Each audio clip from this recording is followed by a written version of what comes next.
वक्र गीता भाग 21। अष्टावक्र जी कहते हैं, ईश्वरा सर्वनिर्माता न अन्य इति निश्चयी, अंतर्गलित सर्वासा शांता क्वापि न संजते। सबको पैदा करने वाला ईश्वर है। ईश्वर यानी यह प्रकृति। यहाँ पर ईश्वर का मतलब है, अष्टावक्र जी कहते हैं, ये प्रकृति ही ईश्वर है जो समस्त प्राणियों को पैदा करती है, दूसरा और कोई नहीं है। ऐसा जो निश्चय पूर्वक जानता है वह पुरुष शांत है। उसकी सब आशाएं अंतःकरण में गलित हो गई है, अर्थात जड़ से नष्ट हो गई है। वह कहीं भी आसक्त नहीं होता। अष्टावक्र जी कहते हैं कि यह प्रकृति द्वारा ही सृष्टि का निर्माण हुआ है। यह प्रकृति से चैतन्य आत्मा या शरीर प्राप्त किया है। जितने भी आत्मा हैं, चैतन्य पुरुष हैं, यह प्रकृति से ही उनका देह का निर्माण हुआ है और कोई दूसरा नहीं है। किंतु ऐसा वही जान पाता है जिसे आत्म अनुभव हो गया है। अज्ञानी तो भ्रमित होता रहता है। अतः ऐसा निश्चय पूर्वक जानने वाला ही शांत हो जाता है। जब उसे संपूर्ण सृष्टि के प्राणी अपने जैसा दिखाई देने लगते हैं, सब आशाएं तृष्णाएं जड़ से नष्ट हो गई, तो फिर आसक्ति नहीं रहती है। उन प्राणियों में किसी प्रकार से आसक्ति करेगी, किसी प्रकार से आसक्ति नहीं रहती। अतः वह कहीं आसक्त नहीं होता है।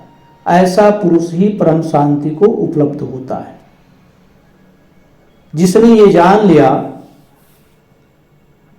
कि यह प्रकृति से ही देह निर्मित है, जितने भी संसार की प्राणी पदार्थ हैं यह प्रकृति से ही निर्मित हैं, ऐसा जिसने जान लिया उसकी समस्त आशाएं तृष्णाएं जड़ से समाप्त हो गई। ऐसा पुरुष ही परम शांति को उपलब्ध होता है। फिर कहते हैं, आपदा संपदा काल देवा देवेति निश्चयी, तृप्ता स्वस्थेन्द्रियो नित्यम ना वाछन्ति ना सोचती। विपत्ति और संपत्ति देव योग से ही समय पर आती है। ऐसा निश्चय करने वाला पुरुष नित्य संतुष्ट और स्वस्थ इंद्रिय वाला होता है। न अप्राप्त वस्तु की इच्छा करता है और ना ही नष्ट हुई वस्तु का शोक करता है। गीता में कहा गया है कि कर्म किए जा, फल की इच्छा मत कर। जैसा नसीब में लिखा है वैसा ही होगा।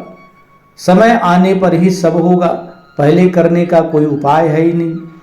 सृष्टि का हर कार्य निर्धारित समय पर ही होता है। वह प्रतीक्षा तो कर सकता है, किंतु पहले से इसे कर नहीं सकता। जब परिस्थितियां पक्ष में या अनुकूल होती है तभी कार्य होता है। सारे कार्य प्रकृति की ही सहायता से पूर्ण होते हैं। प्रकृति के भी अपने नियम हैं, या प्रकृति अपने नियम में चलती है। वह किसी पर दया करके न अपने नियम बदलती है, न क्रोधित होकर किसी को दंड देती है, क्योंकि यह प्रकृति जड़ है। प्रकृति चेतन नहीं है कि किसी पर दया करे या किसी पर क्रोधित हो जाए। प्रकृति में सब पदार्थों के बीज सूक्ष्म रूप में विद्यमान है। जिस काल में उनकी परिस्थिति निर्मित हो जाती है वे पनप उठते हैं। जैसे बीज में पूरे पौधे के गुण विद्यमान हैं, किंतु उचित मिट्टी, खाद, जलवायु, पानी को पाकर ही वह संपूर्णता प्राप्त करता है। केवल बीज से ही वह वृक्ष नहीं बन जाता। यही देव योग है, इसी को देव योग कहते हैं। इसलिए अष्टावक्र जी कह रहे हैं कि संकट या विपत्ति या धन संपदा समय पर देव योग से ही आती है। जिसको ऐसा निश्चय हो जाता है वह सदा संतोषी व स्वस्थ नित्य रहता है, न किसी की कामना करता है और न वस्तु के नष्ट हो जाने का शोक ही करता है। ये ही स्वस्थेंद्रिय पुरुष के लक्षण है। इसके विपरीत अज्ञानी अपने कर्म का फल समय से पूर्व ही प्राप्त करना चाहता है, और जब उसकी प्राप्ति नहीं होती है तो दुखी व तनावग्रस्त रहता है। इसलिए भोगों की तृष्णा से जो रहित है, जिसकी इंद्रियां वश में है, जो अप्राप्त की प्राप्ति की इच्छा नहीं करता है और जो प्राप्त वस्तुओं के नष्ट होने का शोक नहीं करता है, वही नित्य सुखी रहता है। फिर अष्टावक्र जी कहते हैं, सुख दुखे जन्म मृत्यु देवादेवेति निश्चय साध्यादर्शी निरायासः सर्वनपि न लिप्यते। सुख और दुख, जन्म और मरण देव योग से ही प्राप्त होता है। ऐसा निश्चय करने वाला पुरुष साध्य कर्मों को देखता हुआ और प्रयास रहित कर्मों को करता हुआ भी उनमें लिप्त नहीं होता है। अष्टावक्र जी कह रहे हैं कि सुख दुख जन्म मृत्यु देव योग से ही प्राप्त होते हैं। ये जीव के अधिकार में नहीं है कब मरना है, ये जीव के अधिकार में नहीं है। जीव केवल भोगता है। इस संसार में आकर वो अपने कर्मों को भोगता है और कर्म को निर्माण करता है। अतः ज्ञानी इन्हें देव योग से होता हुआ ऐसा निश्चय करके अपने कर्म योग्य कर्मों को प्रयास रहित करता हुआ उनमें लिप्त नहीं होता है। देव योग से होते हुए ऐसा मानकर वह कर्तापन से मुक्त हो जाता है, अहम भावना से मुक्त हो जाता है। वह ऐसा नहीं सोचता कि यह मैंने किया तो उसे परम शांति मिल जाती है। ऐसे कर्म करने में श्रम नहीं होता, आनंद मिलता है, समस्त चिंताओं से मुक्त रहता है। वह जान जाता है कि यह सब प्रकृति द्वारा ही किया गया है, मैं तो साधन मात्र हूँ, निमित्त मात्र हूँ। फिर अष्टावक्र जी कहते हैं, चिंतया जायते दुखम न अन्यात् अन्यथा इति निश्चये तया हीनः सुखी शान्तः सर्वत्र गलित स्पृहा। इस संसार में चिंता से दुख उत्पन्न होता है, अन्यथा नहीं। ऐसा जो निश्चय पूर्वक जानता है वह सुखी है, शांत है, सर्वत्र उसकी इच्छा गलित है और वह चिंता से रहित है। अष्टावक्र जी कह रहे हैं, जहाँ अहंकार है वहीं कर्ता का भाव है, जहाँ कर्ता भाव है वहीं फल की इच्छा एवं चिंता होगी। जहाँ चिंता है वहीं दुख है। जो ज्ञान से पूर्ण है वह स्वयं को कर्ता नहीं मानता है, वह अपने को निमित्त मात्र मानता है। सभी कार्यों में वह अपने कर्तापन से मुक्त हो जाता है। ऐसा मानकर कर्म करने वाला चिंता मुक्त होकर जीता है। ऐसे पुरुष की समस्त इच्छाएं सर्वस्व गलित हो जाती हैं। वह अपनी इच्छा द्वारा नहीं, वह प्रकृति द्वारा मानकर कर्म करता है, अतः वह चिंता युक्त रहता है। जो ईश्वरीय सत्ता को नहीं मानते उनका जीवन अनेक प्रकार की कुंठाओं से ग्रस्त रहता है। ईश्वरीय सत्ता, ये पूरी प्रकृति ईश्वरीय सत्ता है, जिसको प्रकृति कहा जाता है। प्रकृति के नियम के अनुकूल कार्य करते हुए जो ज्ञानी पुरुष जीवन जीता है, इच्छा से रहित, वासनाओं से रहित, कामनाओं से रहित, वही सुखी रहता है। फिर अष्टावक्र जी कहते हैं, ना अहम देहो ना मे देहो बोधो अहममीति निश्चये कैवल्यमेव संप्राप्तो न स्मृत अकृतम कृतम।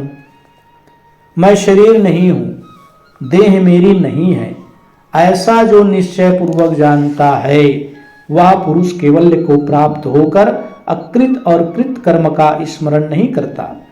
अष्टावक्र जी कहते हैं, ज्ञानवान को ऐसा निश्चय होता है, ना अहम देहा, मैं देह नहीं हूँ, और ना मैं देहा, मेरा यह देह नहीं है, और मैं नित्य बोध स्वरूप हूँ। आत्मज्ञान से देहादिकों से दूर हो गया, और अहम और अभिमान किसका? जिसका कर्तव्य और अकर्तव्य शेष नहीं रहा है, जिसको कृत और अकृत का भी स्मरण नहीं रहा है, वही ज्ञानवान जीवन मुक्त कहा जाता है। फिर अष्टावक्र जी कहते हैं कि आ ब्रह्मा स्तंभ पर्यंतम अहम एव इति निश्चये निर्विकल्प शुचि च शांता च प्राप्त निर्वृत्ति सुखी भवति। ब्रह्म से लेकर तृण पर्यंत मैं हूँ, ऐसा जो निश्चय पूर्वक जानता है वह निर्विकार शुद्ध शांत और लाभ अलाभ रहित पुरुष सुखी होता है। अज्ञानी पदार्थों और शरीरों को देखता है, इसलिए उसे सृष्टि में दुख की प्राप्ति होती है। यह सृष्टि या जगत दुख रूप दिखाई पड़ता है। ज्ञानी संपूर्ण संसार में अपने दृष्टा रूप में देखता है, बोध रूप में देखता है, क्योंकि उससे स्व को जान लिया है। अष्टावक्र जी कह रहे हैं, जिस ज्ञानी को यह निश्चय हो जाता है कि मैं आत्मा हूं और ब्रह्म मेरे से अलग नहीं है, तृण पर्यंत या जो फैलाव है यह प्रकृति का है, मुझसे भिन्न यह जगत, मैं अकेला निर्विकार शांत रूप में स्थित हूं। इस प्रकार से ज्ञानी जान जाता है और अपने आत्मा में स्थित हो जाता है, वह शांत रूप में जीता है। फिर अष्टावक्र जी कहते हैं, नानाश्चर्यमिदं विश्वम न किंचिदीति निश्चय निर्वासना स्फूर्ति मात्रो न किंचिदीव साम्यति। यह संसार अनेक आश्चर्य वाला कुछ नहीं अर्थात मिथ्या है। इसी प्रकार निश्चय करने वाला वासना रहित बोध स्वरूप पुरुष इस प्रकार शांति को प्राप्त होता है, मानो कुछ भी नहीं। जिसने सत्य को जान लिया वह क्षण भंगुर में रुचि नहीं लेता है। जो अद्वैत के परमानंद में मग्न हो गया वह द्वैत के अशांत दुखमय एवं क्लेश युक्त घेरे से बाहर हो जाता है और उसकी नाशवान संसार के प्रति वासना आसक्ति छूट जाती है। अष्टावक्र जी कह रहे हैं कि यद्यपि यह जगत अनेक आश्चर्यों वाला है, किंतु परमानंद के आगे कुछ भी नहीं, केवल मिथ्या है। बोध स्वरूप अर्थात जिसे ज्ञान हो गया है ऐसा निश्चय पूर्वक जानता है, इसलिए वह जगत को मिथ्या समझकर शांति को प्राप्त होता है। इस जगत में अनेकों आश्चर्य घटित होता है, परंतु जिसने अपनी आत्मा को जान लिया उससे बड़ा आश्चर्य क्या हो सकता है। संसार के सारे आश्चर्य मिथ्या हैं, नाशवान हैं। इस प्रकृति जगत में अनेकों आश्चर्य घटित होती है, परंतु आत्मज्ञानी यह जान जाता है कि आत्मा में स्थित हुआ व्यक्ति उस आश्चर्य को मिथ्या मानता है। इस प्रकार से राजा जनक को उपदेश देते हुए अष्टावक्र जी संसार के रहस्य को समझाते हैं, आसक्ति बंधन को समझाते हैं।